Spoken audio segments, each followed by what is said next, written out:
দলের প্রতীক নিয়ে এমপি হতে পারলে আলাদা একটি গর্ববোধ করি। এমন কোন সিদ্ধান্ত আল্লাহর ওয়াস্তে আমার দল নেবে না যে সিদ্ধান্ত আমাকেও কঠিন সিদ্ধান্ত নিতে বাধ্য করে। নির্বাচন করব, তুলে দেখান মা বোনেরা, নির্বাচন করব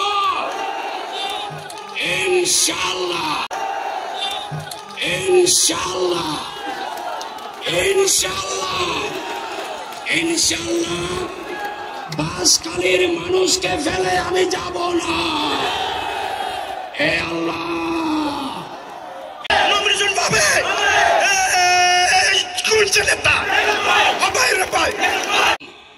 বাংলাদেশের আপামর জনতা, সিপাহী জনতার সম্মিলিত বিপ্লবের মাধ্যমে মেজর জেনারেল জিয়াউর রহমানকে এবং ওনার স্ত্রী বেগম খালেদা জিয়াকে, ওনার দুই সন্তান তারেক রহমান এবং আরফাত রহমানকে অন্তরীণ থেকে মুক্ত করেছিল।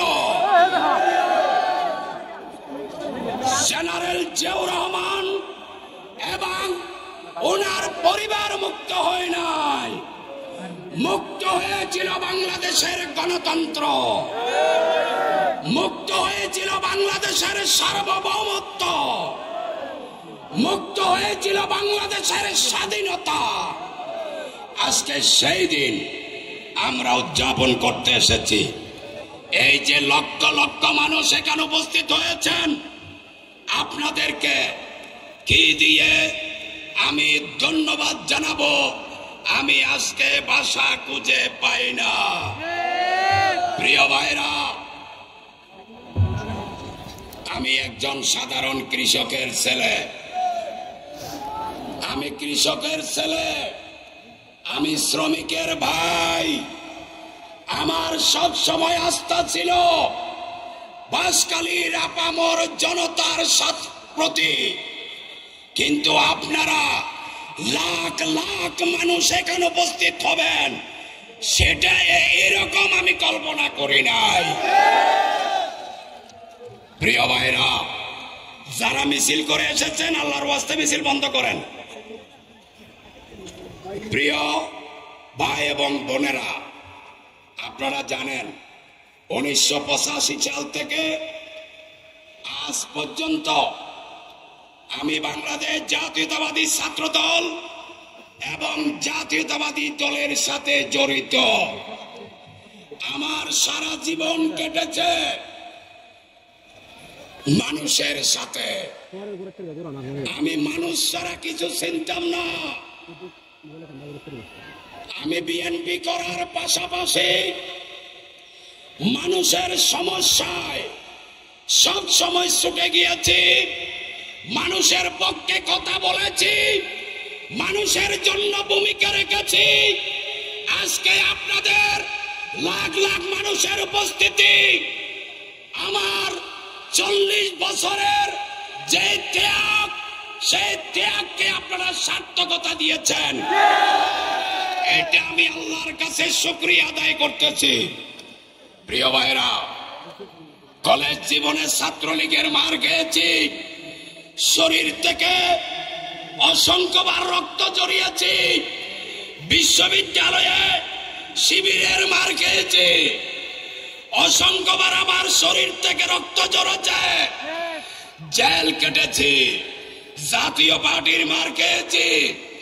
বিগত শেখ হাসিনার আমলে 17 বছর আমার উপর কি জুলুম চলেছে আপনারা জানেন। আমি গন্ডমারার চেয়ারম্যান ছিলাম। চেয়ারম্যানরা সরকারের বিরুদ্ধে যায় না, আমি কিন্তু সেটা মানি নাই। 2020 সালে বাঁশখালীর মানুষ সমগ্র বাংলাদেশের মতো যখন করোনায় আক্রান্ত, ঘর থেকে বের হতে পারছে না, আমি বাংলাদেশ জাতীয়তাবাদী দলের ভারপ্রাপ্ত চেয়ারম্যান তারেক রহমানের ব্যানারে বাঁশখালীর হাজার হাজার পরিবারের সাথে কমপক্ষে 30,000 পরিবারের খোঁজ খবর নিয়েছিলাম। কার ব্যানারে? বিএনপি এবং বিএনপির ভারপ্রাপ্ত চেয়ারম্যানের ব্যানারে। যেই কারণে সেই সময়কার আওয়ামী লীগ সরকার আমার সমস্ত ব্যবসা বাণিজ্য ছিনিয়ে নিয়ে গিয়েছিল। প্রিয় ভাইরা, শুধু কি তাই? 2023 সালে শেখ মুজিব এবং শেখ হাসিনাকে কটূক্তি করার মিথ্যা অজুহাত তুলে আমাকে গন্ডামারার নির্বাচিত চেয়ারম্যান পদ থেকে আমাকে বরখাস্ত করা হয়েছিল। যে চেয়ারম্যানশিপ গত জুন মাসের 26 তারিখ হাইকোর্টের আদেশে আবার আমি ফেরত পেয়েছি। শুধু তাই, 2018 সালে শহীদ প্রেসিডেন্ট জিয়াউর রহমানের মৃত্যুবার্ষিকী উদযাপন করতে গিয়ে আমাদের এই পেছনে আলাউল কলেজের মাঠে পুলিশ আমাকে গ্রেফতার করতে আসে।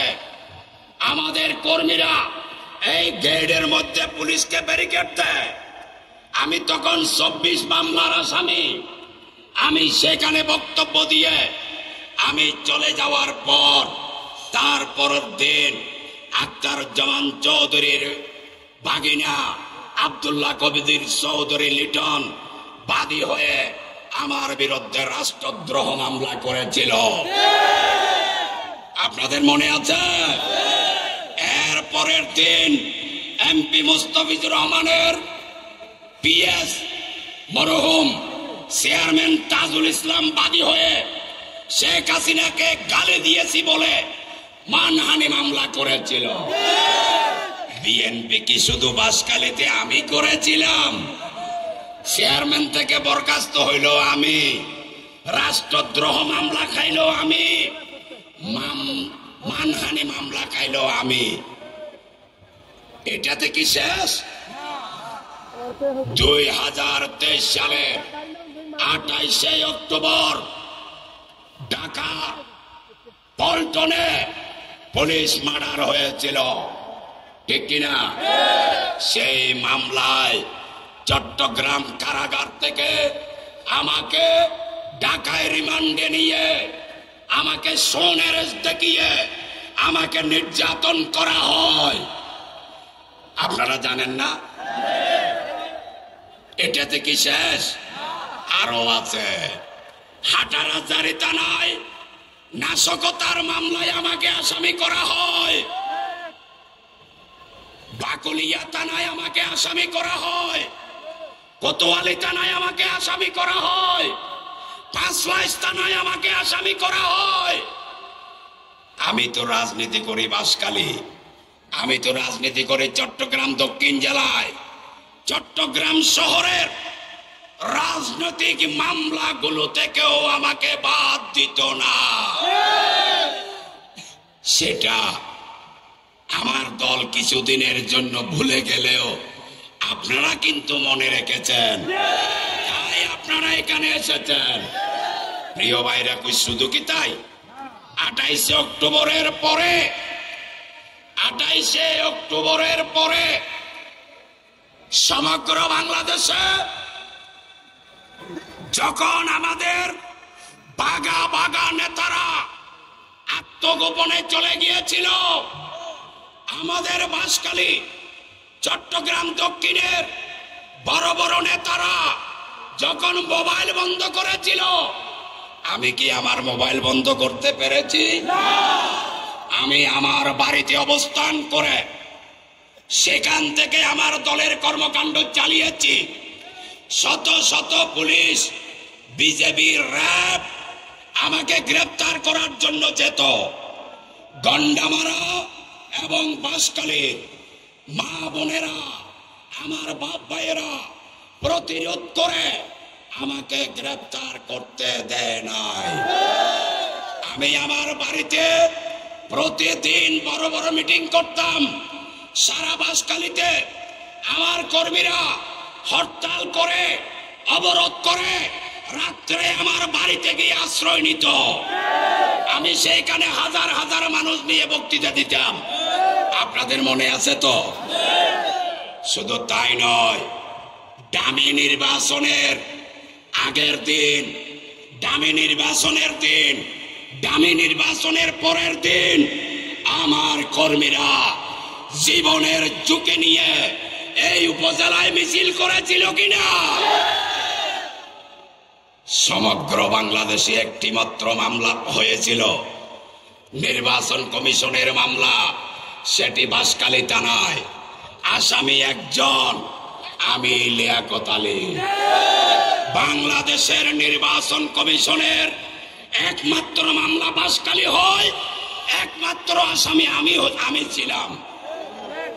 এই মামলাগুলো থেকে যখন ডামি নির্বাচনের 1 মাস পরে আমি ঢাকায় মহামান্য সুপ্রিম কোর্টের হাইকোর্ট ডিভিশনে জামিনের জন্য যাই, সেখান থেকে আমাকে গ্রেপ্তার করা হয়। আমাকে গ্রেপ্তার করে চট্টগ্রাম জেলা পুলিশকে সুপর্দ করে ঢাকার ডিবি হারুন বাহিনী। চট্টগ্রাম জেলা পুলিশ বাঁশখালী থানায় এনে আমাকে শুইয়ে রেখে আমার বাড়িতে অস্ত্র উদ্ধার নাটক দেখিয়েছে। কোর্টের মধ্যে গিয়ে সাবমিশন দিয়েছে আমাকে নাকি গন্ডামারায় নিয়ে গিয়েছে। আমাকে কি গন্ডামারায় নিয়েছিল? গন্ডামারায় যদি নিত, গন্ডামারার সাধারণ মা বোনেরা, সাধারণ মানুষ তাদেরকে আসতে দিত? তারপরের দিন কোর্টে বানোয়াট মামলা দেওয়া হলো। 10টি দেশি বিদেশি অস্ত্র, 132 রাউন্ড গুলি, 80টি ক্রিস, এইরকম জঘন্য মিথ্যা এবং বানোয়াট মামলা দিয়েছিল। প্রিয় ভাইরা, আমাকে যখন চট্টগ্রাম কোর্ট থেকে, চট্টগ্রাম জেলখানা থেকে আমাকে যখন বাঁশখালী আনা হতো, আপনারা দেখতেন সামনে স্কট, পিছনে স্কট, পুরো প্রিজন ভ্যানে আমি একজন। আমার হাতে করা, পায়ে ডান্ডা বেরি, গাড়ি ব্রেক করলে আমি সামনে গিয়ে ধাক্কা খেতাম, গাড়ি স্টার্ট দিলে আমি পিছনে গিয়ে ধাক্কা খেতাম। আমার প্রচন্ড বমি হতো। আমি মনে করতাম আমি বুঝিয়াই মারা যাচ্ছি। এরপরেও হাজার হাজার মানুষ কোর্টে আসতো, আমি তাদের সামনে কখনো চেহারা খারাপ করতাম না। কারণ আমি যদি চেহারা খারাপ করি, বাঁশখালীর মানুষ বিএনপি করতে ভয় পাবে, মনে করবে গন্ডামারার লিয়াকত চেয়ারম্যানকে যেখানে অবস্থা খারাপ করে ফেলছে, আমি কে? শুধু বিএনপি নেতা কর্মীদেরকে সাহস দেওয়ার জন্য আমি হাসি খুশিতে কোর্টে নামতাম। প্রিয় ভাইরা, রিমান্ডের পর রিমান্ড, নির্যাতনের পর নির্যাতন। দক্ষিণ চট্টগ্রামে আমার সে যদি বেশি কারো উপর চলে, তাহলে তার নামটি প্রকাশ করুন। প্রিয় ভাইরা, আমি রাজনীতি করি, আমি দানের শীত চাইব, এটা খুব স্বাভাবিক ব্যাপার। আমাদের নেতা বলেছিলেন, আমাদের দল বলেছে, শিক্ষাগত যোগ্যতা, রাজনৈতিক ক্যারিয়ার, ফ্যাসিবাদ বিরোধী আন্দোলনে ভূমিকা, ফ্যাসিবাদের জুলুম নির্যাতনের শিকার এবং ব্যক্তিগত জনপ্রিয়তা, সব কিছু দেখে মনোনয়ন দেওয়া হবে। আমার কি এগুলোর অভাব ছিল? এই রিপোর্ট আমাদের ভারপ্রাপ্ত চেয়ারম্যান বরাবর পৌঁছতে দেওয়া হয় নাই। আমি বিশ্ববিদ্যালয় থেকে মাস্টার ডিগ্রি নিয়েছি, এরপর LLB কমপ্লিট করেছি। আমার বাবা কৃষক হলেও আমাকে বিশ্ববিদ্যালয়ে লেখাপড়া করিয়েছেন। শিক্ষকতা যোগ্যতায় বাদ দেওয়া সম্ভব হয় নাই।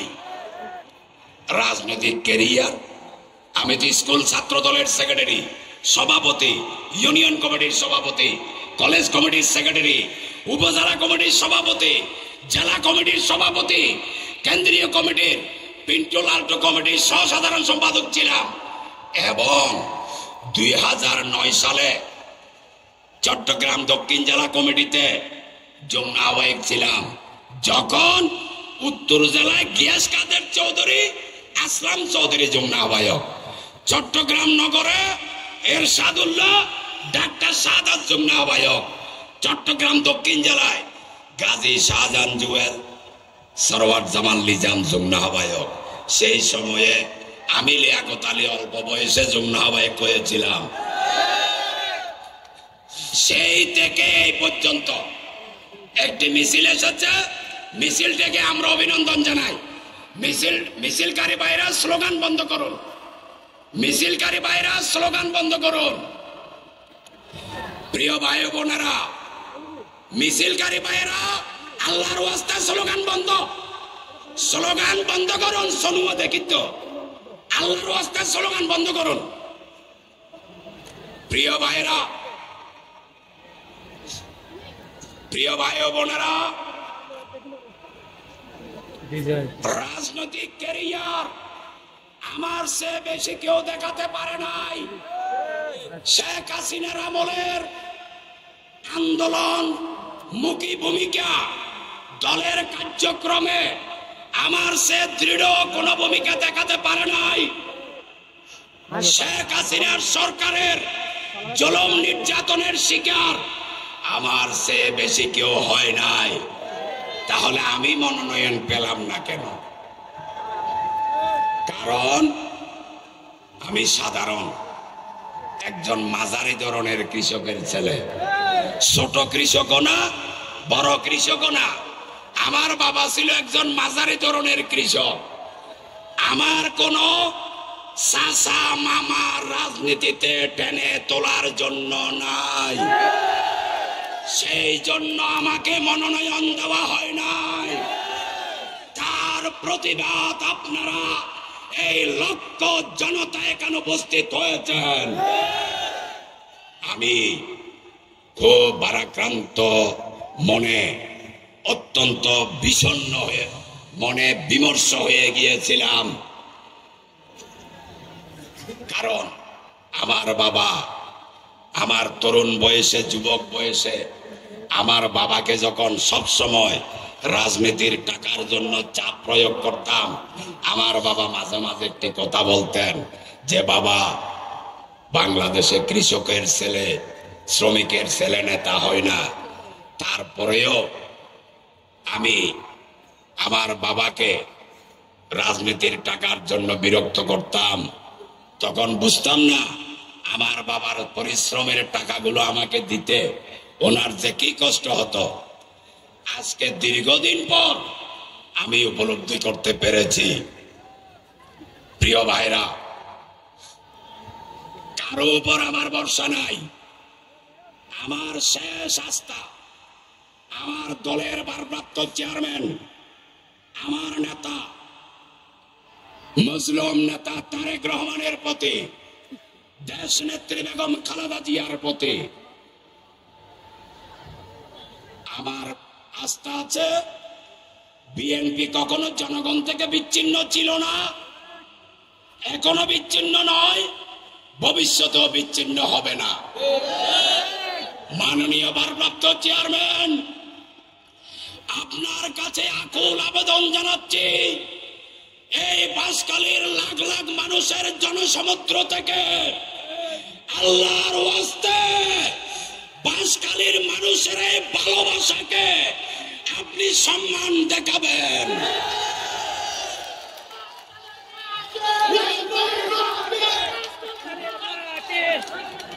আল্লাহর ওয়াস্তে মাননীয় ভারপ্রাপ্ত চেয়ারম্যান, এই লাখ লাখ মানুষ আপনার দিকে তাকিয়ে এই জলদি মাঠে, যে মাঠ দক্ষিণ চট্টগ্রামের সবচেয়ে বড় মাঠ, এই মাঠে আজকে উপস্থিত হয়েছে।